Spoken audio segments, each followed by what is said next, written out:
Hello and welcome to Beyond Borders, the podcast where we talk about all things global expansion. And sometimes we do this by speaking to business leaders who've taken that challenge on themselves.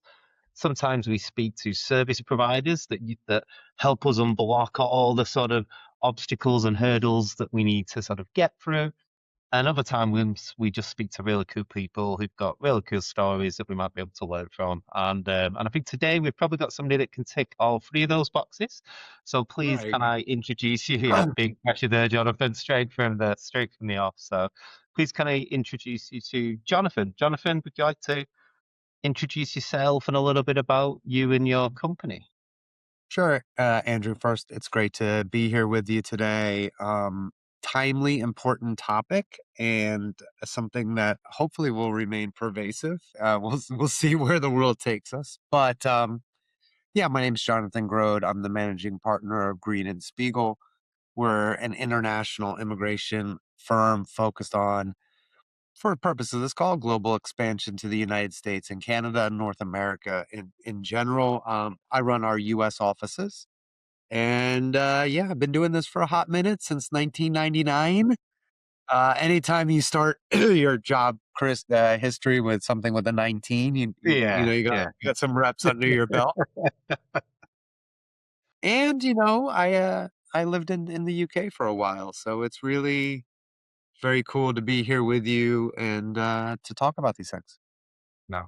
Excellent and great introduction. And hopefully people see why this is sort of a great topic. So, as a sort of broad headline discussion framework hypothesis, what we're going to sort of be chatting through is how we probably both seen really good plans fail because people didn't think about global mobility soon enough in them. And we'll come at it from a whole host of different angles. But I guess if we start right at the top, because most of the people who listen to this are either just about thinking, how do I take my business internationally, or probably in the thick of it now. So when we're in the planning phase, where should we start thinking about growth as a lever for businesses? Yeah. I mean, I think what's really fascinating these days is that this idea of simultaneous launch or launching in multiple jurisdictions at the same time is like very, very attractive, especially if you're in the consumer product sphere or if you're doing software as a service. You have these really strong impetuses to hit multiple jurisdictions at the same time because first market entry avoids the possibility of somebody usurping or taking over your particular market share. I mean, I think there's like some really fascinating cautionary tales of this from the early dot-com revolution where there would be an idea in the United States and then somebody from Germany would like duplicate the same Yeah. idea and end up selling out to Amazon or eBay or whatever it is because there wasn't this concept of global launch. So I think businesses have become more savvy with this. Now, when you look at the startup environment, you couple that with like the market share of the United States, couple that with the disposable income factors, and then also if you're looking to raise funds, the venture capital dollars still seem to flow better in the United States than other Mhm. locations, particularly if you have the word AI somewhere in your name or your purpose. So, you have all of these factors at play. Where it becomes challenging is how do you balance that with what is now a very hawkish immigration Mhm. policy to the United States, where we've moved into a phase of further restriction rather than expansion and opening it up. And how do you balance this? And I think that's the one thing, just putting politics aside. The one thing you got to, and we'll have plenty of time to talk about politics, but just putting politics aside for a minute, one of the things that I think is challenging for people when they look at the United States is it is a beautiful place because of its contradictions, Yeah. because you will hear two different viewpoints or three different viewpoints, and those viewpoints are like equally as loud. And what we're dealing with now really exemplifies that, Andrew, because we have a situation where the federal administration is touting the importance of bringing manufacturing back to the United States, where they really want to see heavy investment from various countries. And they're even seeking out commitments of financial investment in the US markets, while at the same time, our immigration policy is not allowing for this to actually come to fruition. So there's this like almost dichotic juxtaposition that is creating new challenges for businesses looking to go to the United States that we have Yeah. not really seen before to this extent. It's So I think just to kind of like hit your question on the nose, the amount of time and effort you put into planning out your business and your launch of your product, you need to now spend about the same sort of time frame when you look at like where you're going to put people and what markets you're going to enter.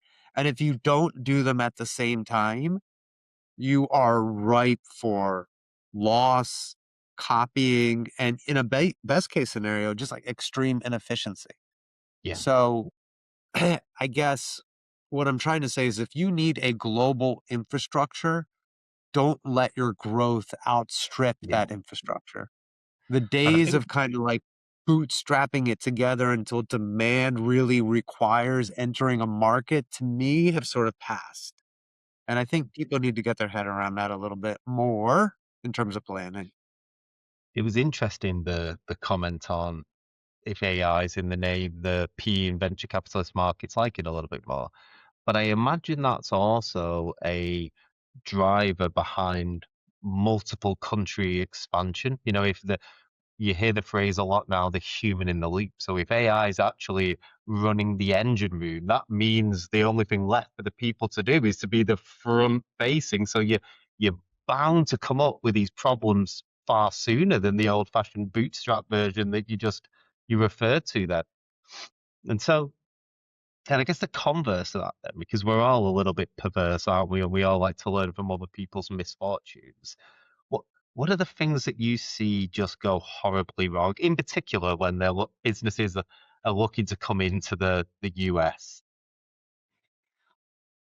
I think the main thing where we're seeing problems now is an abuse of the visitor visa or ESTA or visa waiver travel, where people are coming in and this is what people don't realize. There's actually a provision in the regulations that allows you to come into the United States for the purposes of seeking an investment.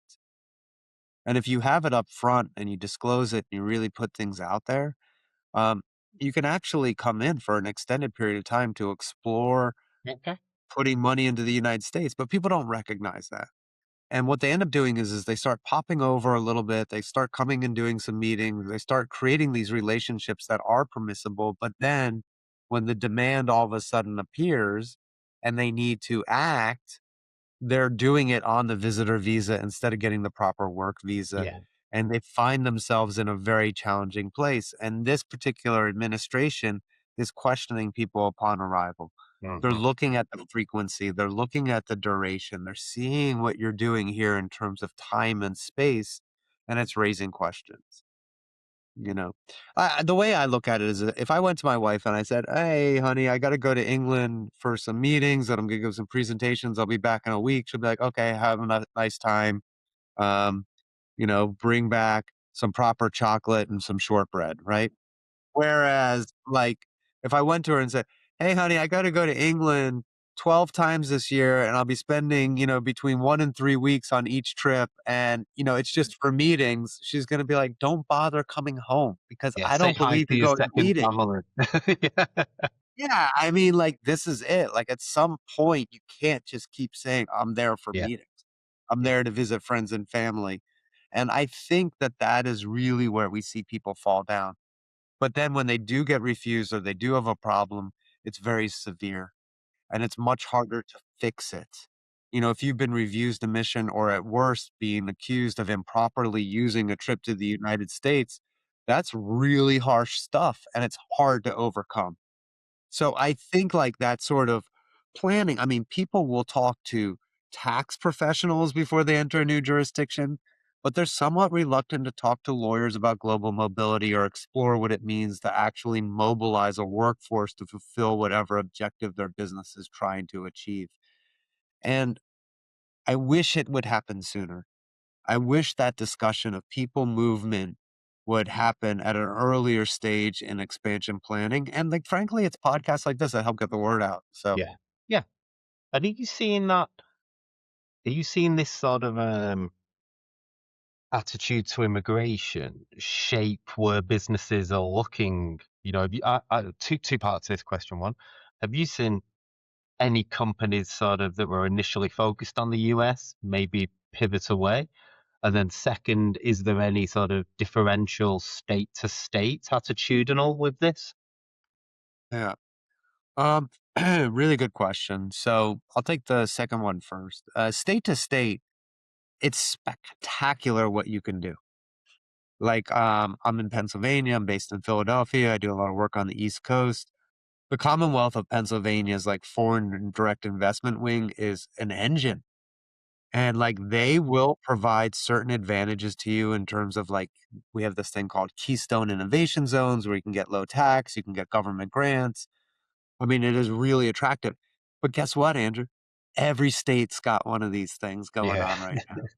Every single state has one. And if you dial in with those particular branches of the state governments and even municipal governments between like cities like Philly and Boston and New York, you can actually like almost, I don't want to say plot them against each other, but you can get like certain advantages. But more than that, that state support can go a long way in connecting you with allied professionals or yeah, create opportunities. So I always say if there's a jurisdiction that you're looking at going to, like reach out to that foreign direct investment wing. These are big wins for them. They're very, very important. It is pretty much politically agnostic. Nobody's going to say no to your money, your people, or your job creation. So I think that that is like a really strong point. Like, let's just say, for example, you're considering Boston and Atlanta. Reach out to Georgia and Massachusetts. See what they can do. See where the economic impetus can be to set up a particular location. Or if you're doing manufacturing in particular, there's tons of incentives available. So the state to state thing is fascinating. yeah. It is it is a bit of a zero-sum game because there's only so many people that want to come here, but the way that they compete for that is incredible. And I would say, like, just having worked closely with the people in Philadelphia and the Commonwealth of Pennsylvania, like, not all of these jurisdictions are created equally. So you really can ask them things like, "What is your plan to help me get off the ground? How can you help me with this?" That and it's a really do that investigation. I think it's almost a miss not to do that if you're looking at the United States. When the first time we actually met, the meeting prior to speaking to you, that's where I was for our organisation. But I was speaking to the sort of that and investigating the different incentives and opportunities to almost land and expand in the Philadelphia region. Yeah, it's remarkable, really. And then your question on country to country is a fascinating one. Um, because the reality is it's more or less business as usual in the United States when it comes to like investment and visas. The laws haven't really changed. What's changed is the interpretation of the laws. What's changed is the adjudication trends. But what's really the greatest phenomena that I think will be studied for a long time to come is the fact that this administration is one of sledgehammers, not scalpels. Yeah. And if they don't like something, they're not afraid to really just break it and let the courts or public sentiment pull them back. But I don't always think that that's particularly the point. I think the point is to change behavior. So, Andrew, what I mean by that is like in March of 2025, there was a rash of individuals coming in as visitors who were detained at the border, were given a hard time.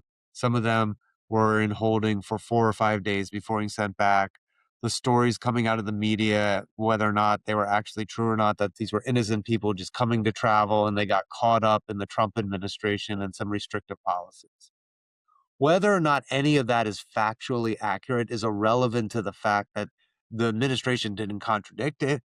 It's not like they came out and said something to encourage people to say, "Hey," they want that fear, and that fear changes behavior. And whether that be with university students and foreign direct enrollment in the United States down 20%, or even Canadian tourists going to Las Vegas, which is down nearly 40%, the perception of a challenge in entering the United States is permeating through all behaviors and certainly effectuating the decision as to where to relocate and expand to the United States or North America.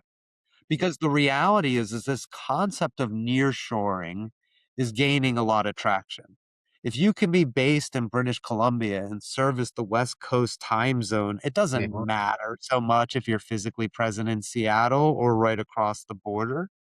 But if Canada is making it substantially easier to launch and invest that business, and the United States is making it challenging, it's an easier call not to go to the US. So, look, I think people are exploring that. I think it is happening. I've seen a lot of businesses say, well, I'm going to put things on hold until I see like how things suss out. So, yes, it is impacting the decisions that people are making. Now, I fundamentally believe it is still easy, relatively speaking, to enter the US market and set up an enterprise. It depends somewhat of your nationality, where you're coming from, and the nature of the industry. Yeah. So it's multifaceted.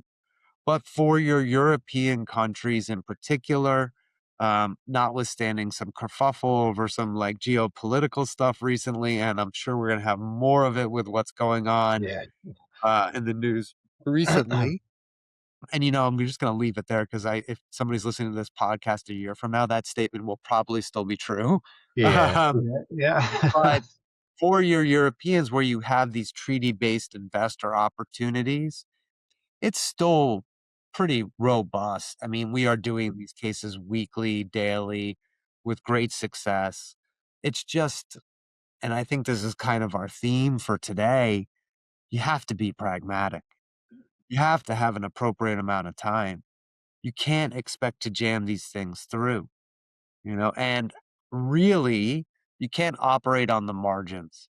You can't see if the market bears expansion prior to making the expansion effort. You almost have to take that leap of faith and have confidence in your people and your ideas, knowing that on balance, this risk is a risk worth taking. And I think that that's the hard thing for people to get their head around.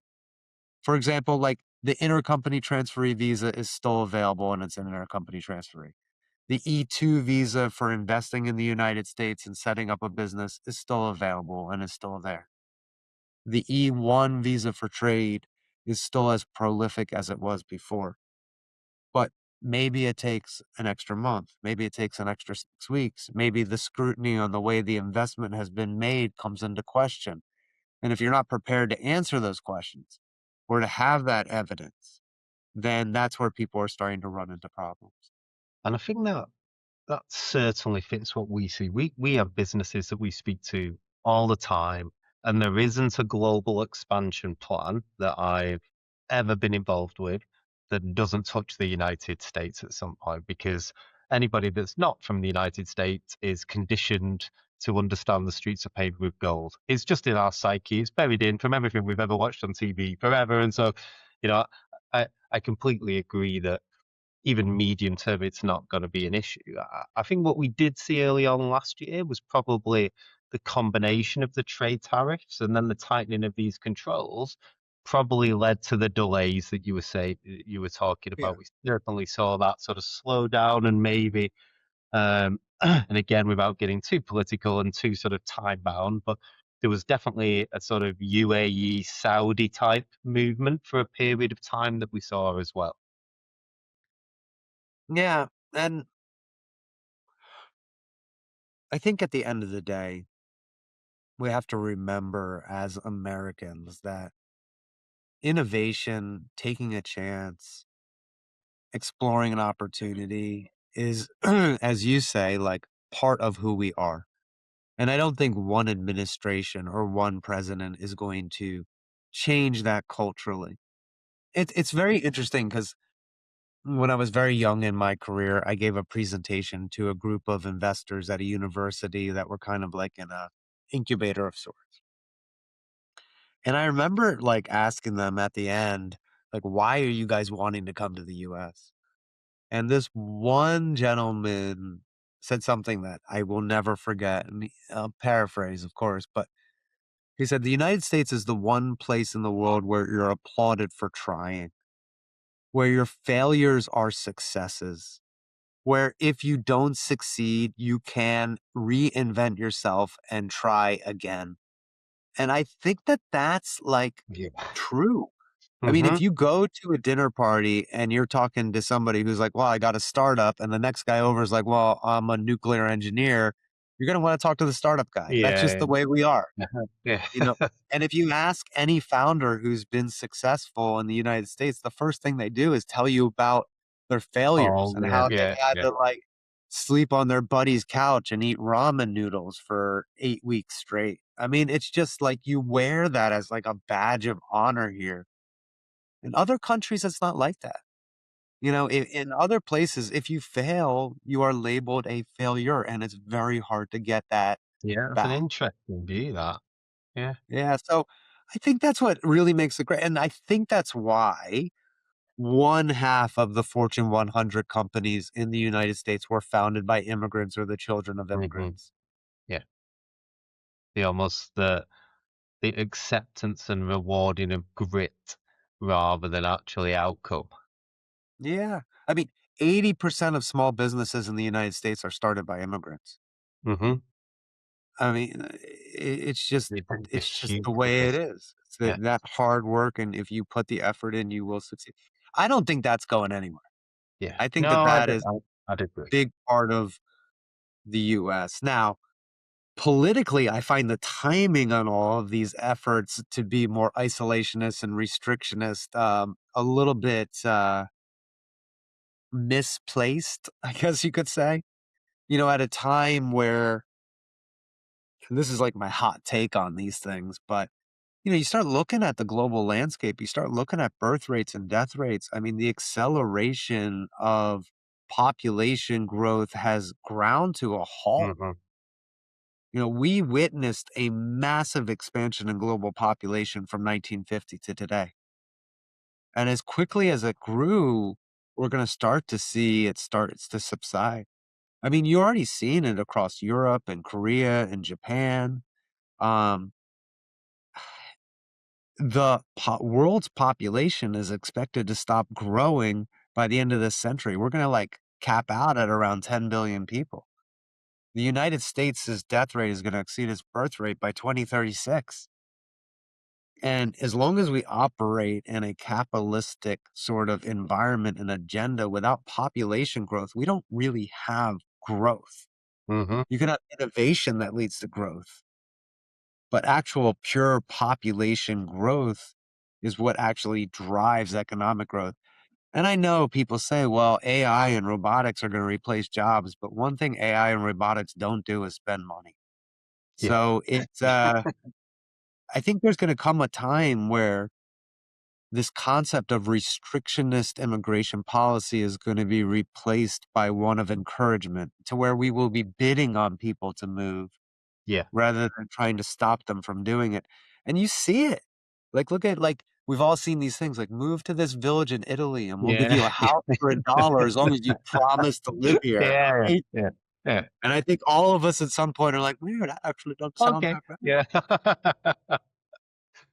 So, you know, it's kind of interesting, but we talk about a this sort of dichotomy, these contradictions. And I think inadvertently your last topic really raises this, which is you have states that recognize expansion is a zero-sum game. You have a federal government which is at this moment ignoring it.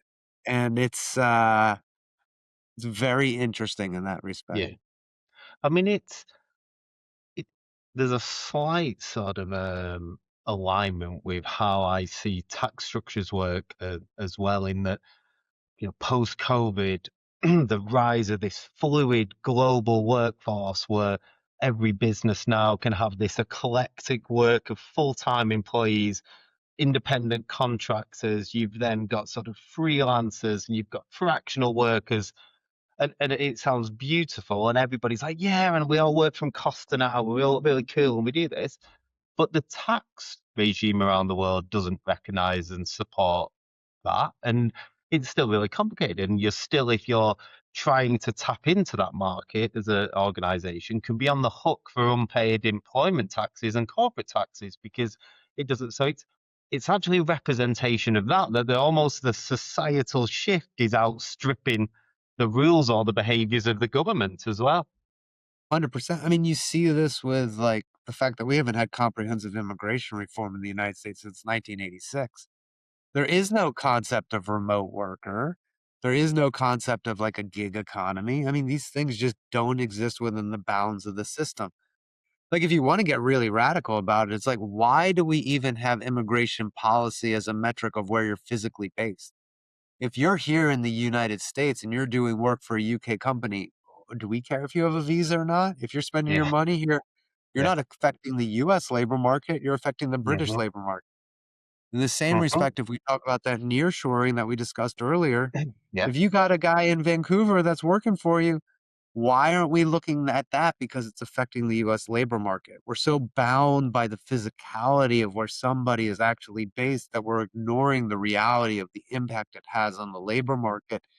And if the purposes of immigration are to create opportunities for your own people in an inverted sort of way, is our policy actually like getting us there? And then the answer is probably no.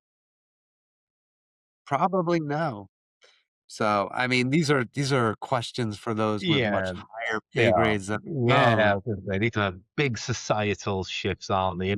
And okay, But so your point is really well taken, and that is life is moving faster than the law. Life is moving faster than the law, and it's hard for the law to keep pace. And I think when you're looking at your business and you're looking at expanding, a lot of times founders and individuals and companies are saying, well, why does it have to be this way? And unfortunately, that what we just did, like questioning the wisdom around policy, is not a way to actually set up and run your enterprise in a foreign jurisdiction. You got to sort of almost put it in like reverse to get to a point where you can really operate within the actual laws that exist. So, yeah, and it's only going to be accelerated, isn't it?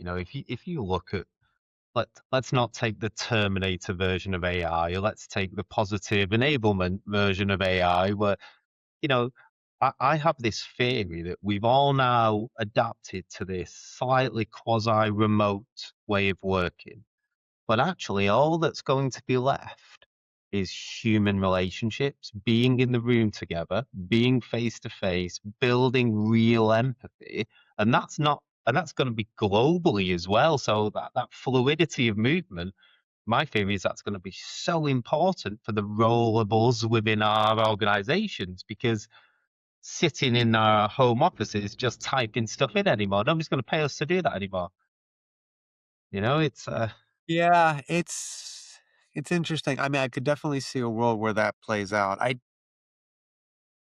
do think the importance of actually making an effort and going in person and having a physical presence is becoming more prevalent. It's almost like a backlash to what we've experienced. yeah, So yeah, I mean, I agree fully. And again, like there are ways to operate within the bounds of the current regulations and laws that you can accomplish these things, and you don't need to cut those corners.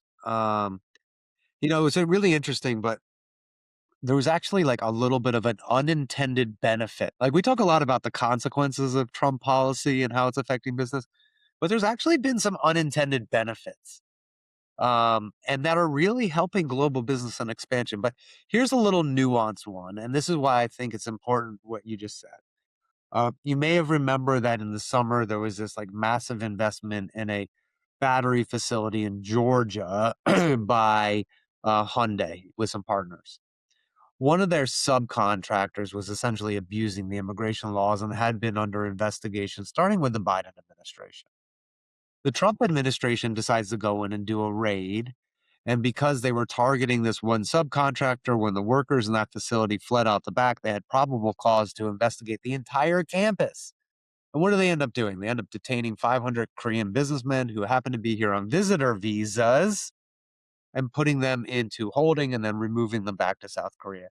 Well, this created like a huge amount of international outcry, and you can see why. And this really highlights this contradiction because you have a multi-billion-dollar investment creating hundreds of jobs and bringing a new technology to an area of the country that didn't have it before. And what do? We just kicked out all your people. Yeah.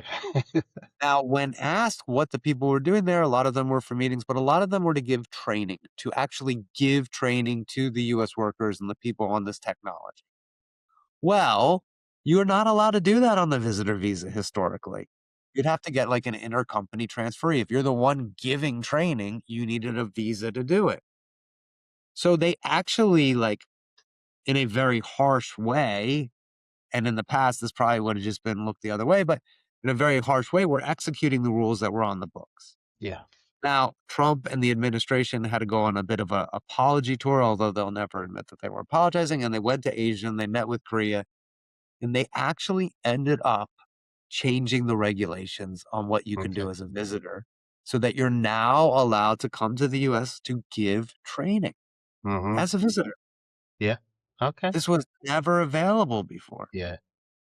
So all of a sudden, because of the threat to investment, a immigration hawkish administration actually expanded the use of a visitor visa to ensure that that investment will continue.